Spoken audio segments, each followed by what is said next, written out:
नमस्कार विद्यार्थी मित्रांनो, ITI मशीनिस्ट मराठी यूट्यूब चॅनलवर मी Devdas Bade, craft instructor machinist, ITI Ahmednagar आपले सर स्वागत आहे। मित्रांनो, आजचा जो आपला टॉपिक आहे तो आहे इंडेक्सिंग मेथड्स। मागील पाठामध्ये आपण इंडेक्सिंग म्हणजे काय आणि इंडेक्सिंग करण्यासाठी जे अटॅचमेंट वापरले जाते ते अटॅचमेंटचे कोणकोणते प्रकार असतात, त्याची रचना काय असते याविषयी सविस्तर माहिती आपण घेतली होती। आजच्या या पाठामध्ये आपण इंडेक्सिंग मेथड्स, इंडेक्सिंगच्या वेगवेगळ्या पद्धती कोणकोणत्या असतात, कोणकोणत्या पद्धती वापरल्या जातात याविषयी आपण माहिती घेणार आहोत। या पाठाची माहिती घेताना आपण सुरुवातीला इंडेक्सिंगच्या पद्धती अभ्यासणार आहोत, त्यानंतर डायरेक्ट इंडेक्सिंग किंवा रॅपिड इंडेक्सिंग या पद्धतीविषयी माहिती घेणार आहोत। त्यानंतर आपण कॅल्क्युलेशन ऑफ डायरेक्ट इंडेक्सिंगचे कॅल्क्युलेशन कशा प्रकारे केलं जातं याविषयी माहिती घेऊ। त्यानंतर सिंपल इंडेक्सिंग म्हणजे काय, त्याचं काय सूत्र असतं आणि त्याचे कॅल्क्युलेशन कशा प्रकारे केलं जातं, अशा या 5 टप्प्यामध्ये इंडेक्सिंग मेथड्स या पाठाची माहिती घेणार आहोत। उर्वरित ज्या पद्धती आहेत त्या सर्व पद्धतीची माहिती आपण तर इंडेक्सिंग मेथड्समध्ये पहिली जी पद्धत आहे ती आहे डायरेक्ट किंवा रॅपिड इंडेक्सिंग। त्यानंतर दुसरी पद्धत आहे सिंपल इंडेक्सिंग, तिसरी पद्धत आहे अँग्युलर इंडेक्सिंग, चौथी पद्धत आहे डिफरन्शियल इंडेक्सिंग आणि पाचवी पद्धत आहे लिनियर इंडेक्सिंग। अशा 5 वेगवेगळ्या पद्धतीनं जॉबच्या परिघाचे समसमान भागामध्ये विभाजन केलं जातं। तर त्यामध्ये जेव्हा आपल्याला कमी भागाचे विभाजन करायचं असतं तेव्हा डायरेक्ट किंवा रॅपिड इंडेक्सिंग पद्धत वापरतात। ज्या भागाचे विभाजन डायरेक्ट इंडेक्सिंग किंवा रॅपिड इंडेक्सिंग होत नाही अशा भागाचे विभाजन करण्यासाठी सिंपल इंडेक्सिंग पद्धत वापरतात। जॉबच्या कोणामध्ये विभाजन करण्यासाठी अँग्युलर इंडेक्सिंग वापरतात। ज्या भागाचे विभाजन सिंपल इंडेक्सिंग सुद्धा होत नाही, डायरेक्ट इंडेक्सिंग पण होत नाही, अशा भागाचे विभाजन डिफरन्शियल इंडेक्सिंग पद्धतीने केलं जातं। आणि सपाट पृष्ठभागाचे समान भागामध्ये विभाजन करणे, उदाहरणार्थ स्टील रोडचे ग्रॅज्युएशन किंवा रॅक मिलिंग अशा ऑपरेशनसाठी लिनियर इंडेक्सिंग ही पद्धत वापरली जाते। आपण आज डायरेक्ट इंडेक्सिंग किंवा रॅपिड इंडेक्सिंग म्हणजे काय, त्याचे कॅल्क्युलेशन कशा प्रकारे केलं जातं, नंतर सिंपल इंडेक्सिंग म्हणजे काय, त्याचं कॅल्क्युलेशन कशा प्रकारे केलं जातं याविषयी माहिती घेणार आहोत। बाकी ज्या पद्धती आहेत angular indexing, differential indexing, linear indexing या पद्धतीची माहिती आपण सेपरेट व्हिडिओद्वारे घेणार आहोत। तर चला आपण डायरेक्ट इंडेक्सिंगपासून सुरुवात करूया।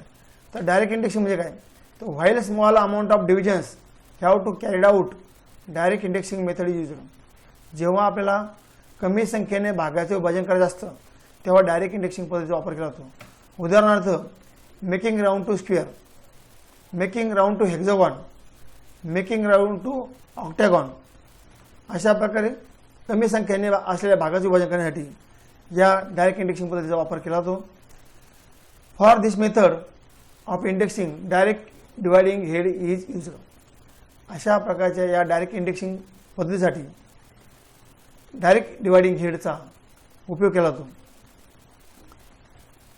Bye this method the number which can be able to complete divide the number of slots or holes of index plate।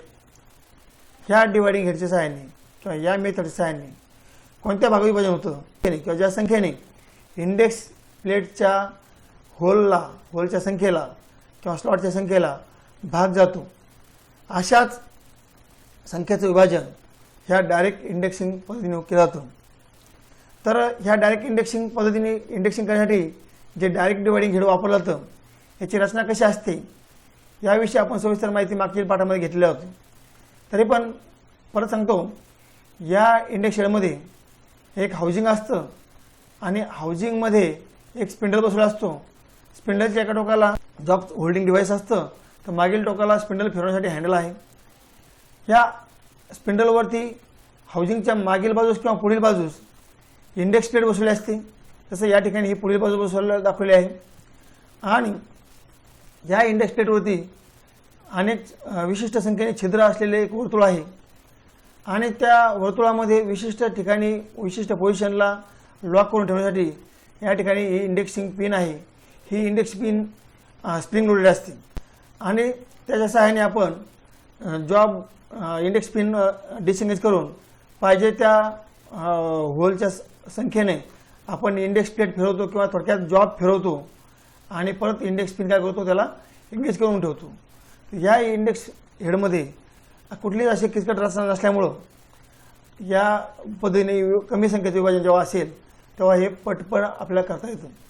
त्यामुळे याला रॅपिड इंडेक्सिंग असं सुद्धा म्हटलं जातं. म्हणून या पद्धतीला डायरेक्ट इंडेक्सिंग किंवा रॅपिड इंडेक्सिंग असं म्हटलं जातं. फॉर्म्युला फॉर डायरेक्ट इंडेक्सिंग, ह्या पद्धतीने विभाजन करण्यासाठी फॉर्म्युला काय आहे, सूत्र काय आहे, तर इंडेक्स क्रँक मुवमेंट बरोबर number of holes of index plates divided by number of division required. सूत्र आहे इंडेक्स क्रँक मुवमेंटचं. इंडेक्स क्रँक मुवमेंट बरोबर इंडेक्स प्लेटच्या होलची संख्या भागिले नंबर ऑफ डिव्हिजन्स रिक्वायर्ड, म्हणजे आपल्याला पाडायचे भाग.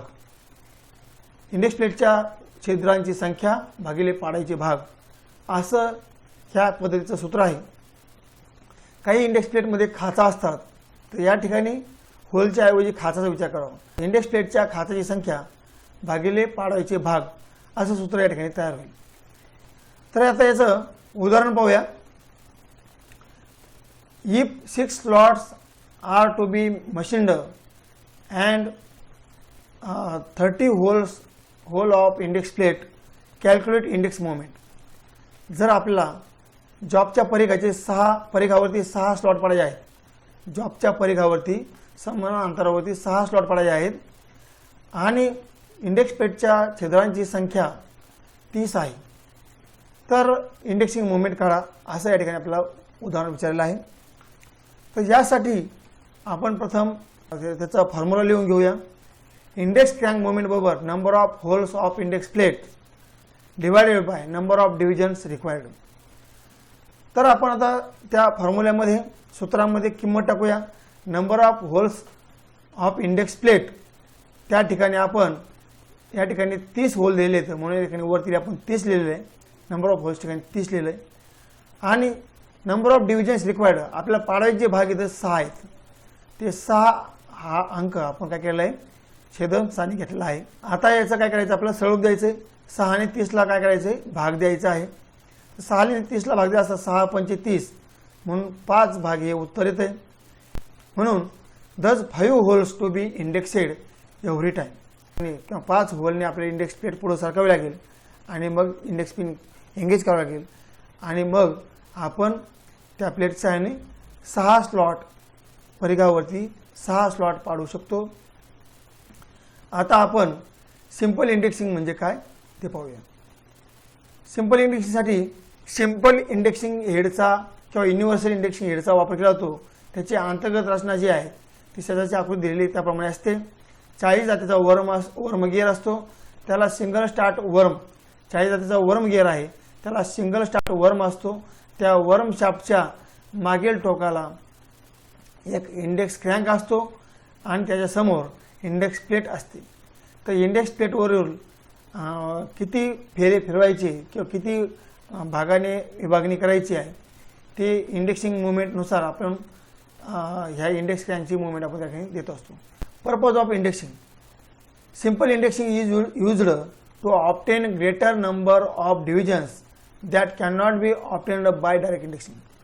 ज्या भागाची विभागणी डायरेक्ट इंडेक्सिंगच्या सहाय्याने होत नाही अशा भागाचे विभाजन करण्यासाठी या सिंपल इंडेक्सिंग पद्धतीचा वापर केला जातो.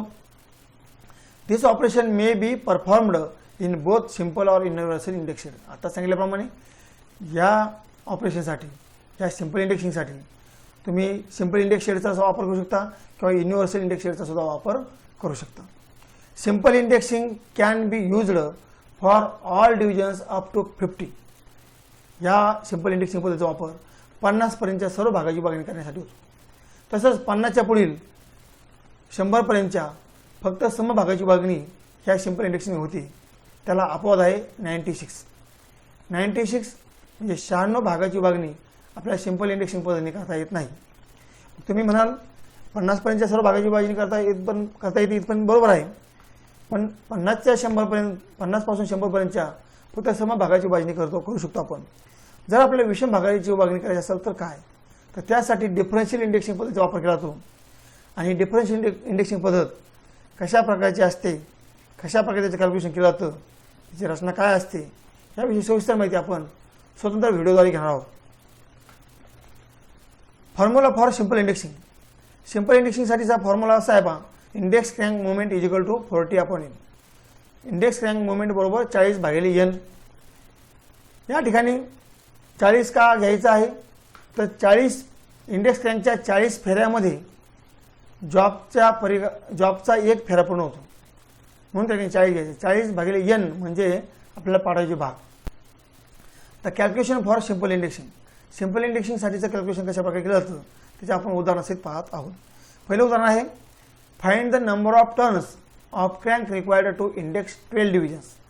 12 भागाची विभागणी करण्यासाठी इंडेक्स क्रँक मुवमेंट काढा. तर या ठिकाणी सुद्धा आपल्याला सांगितल्याप्रमाणे कोणते उदाहरण सोडत असेल, प्रथम सूत्र मांडून घ्या. सूत्र मांडला या ठिकाणी इंडेक्स क्रँक मुवमेंट बरोबर 40/n, 40/n. आता काय करा की nच्या ठिकाणी त्या उदाहरणातली किंमत टाका. उदाहरणामध्ये आपल्या 12 भाग करायचे आहेत, मग n या ठिकाणी झाला 12, मग 40/12 असं होईल पहा, 40/12. आता 40/12 जे आहे याला सरळ रूप द्या, म्हणजे 12 आणि 40ला भागा, 12 त्रिक 36 वरती 4 शिल्लक राहतील, 4/12 म्हणजे 3.4/12 हा अपूर्णांक तयार झाला. त्याला आणखी संक्षिप्त रूप द्यायचं म्हटलं तर 4 आणि 12 आपण देऊ शकतो.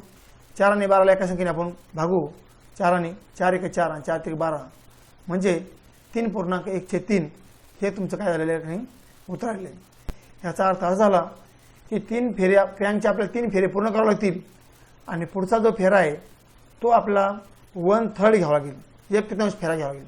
मग हा 1/3 फेरा कसा घ्यायचा, तर त्यासाठीच मित्रांनो आपल्याला ह्या इंडेक्स शेडबरोबर इंडेक्स प्लेटची व्यवस्था केली असते आणि या इंडेक्स प्लेटच्या सहाय्याने आपण अपूर्णांकातल्या फेऱ्याचं विभाजन करू शकतो. Thus index crank movement is done to 3 complete turns and 1/3 turn is required to each division. 3 पूर्ण फेरे आणि पुढचा जो फेरा आहे तो 1/3 घ्यावा लागेल. Therefore index crank movement बरोबर आता आपल्याला 1/3 फेरा कसा घ्यायचा, तर त्यासाठी 3.1/3 गुणिले त्याला काय करायचं, अंशाला आणि छेदाला एका अशा संख्येने गुणा की छेदस्थानी जी संख्या येईल ती आपल्याकडे उपलब्ध असलेल्या होल सर्कल इतकी असली पाहिजे.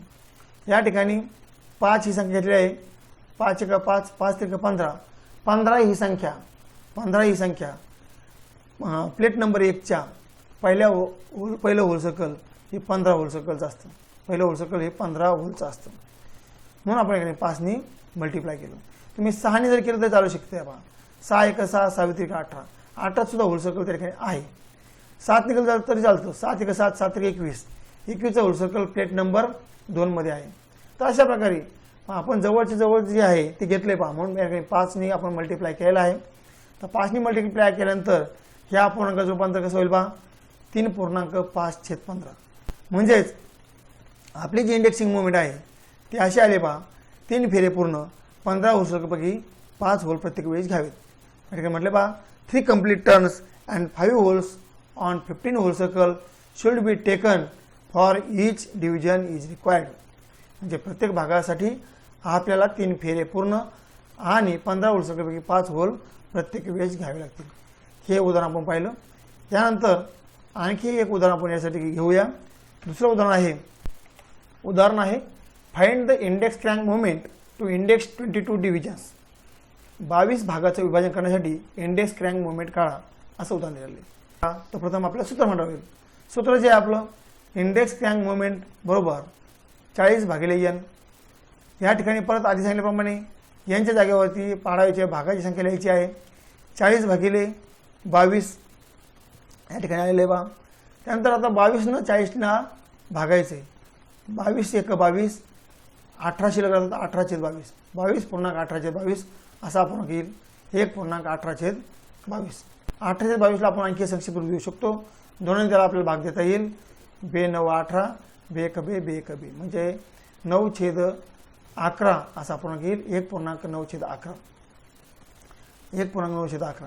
आता याला परत काय करायचं, आधी सांगितल्याप्रमाणे 9/11ला अशा संख्येने गुणा की छेदस्थानी येणारी संख्या हे आपल्याकडं होल सर्कल उपलब्ध असलं पाहिजे. म्हणून या ठिकाणी मी काय केलं, 3ने मल्टिप्लाय केलं. 11 × 3 = 33, 33चं होल सर्कल हे प्लेट नंबर 3 मध्ये उपलब्ध आहे. म्हणून 11 × 3 = 33 आलं आणि 9 × 3 = 27 म्हणजे एक फेरा पूर्ण, इंडेक्स रँकचा एक फेरा पूर्ण आणि 33 होल सर्कलपैकी 9 ते 27 होल आपल्याला प्रतिवेश घ्यावे लागतील. 1.27/33 1.27/33 म्हणजेच 1 complete turn and 27 holes out of 33 holes circle should be indexed. एक फेरा पूर्ण आणि 33 होल सर्कलपैकी 27 होल प्रत्येक वेळेस घ्यावे लागतील, म्हणजे आपल्याला 22 भागाची विभागणी करता येईल. अशा रीतीने मित्रांनो आजच्या या पाठामध्ये आपण इंडेक्सिंग मेथड्स कोणकोणते असतात, त्यामधील डायरेक्ट इंडेक्सिंग मेथड कशी आहे, त्याचं कॅल्क्युलेशन सूत्र कसं आहे, कॅल्क्युलेशन कशा प्रकारे केले जातं त्याचं उदाहरणासहित आपण पाहिलं. त्यानंतर सिंपल इंडेक्सिंग पद्धत, त्याचं सूत्र आणि त्याचं कॅल्क्युलेशन कशा प्रकारे केलं जातं ते आपण उदाहरणासहित पाहिलेलं आहे. मित्रांनो आजचा आपला हा व्हिडिओ जर तुम्हाला आवडला असेल तर प्लीज लाईक, शेअर, सबस्क्राईब करा आणि कमेंटसुद्धा करा. पुढील पाठामध्ये आपण अँग्युलर इंडेक्सिंग या पाठाची माहिती घेणार आहोत. आजच्यापुरतं इतकंच. धन्यवाद.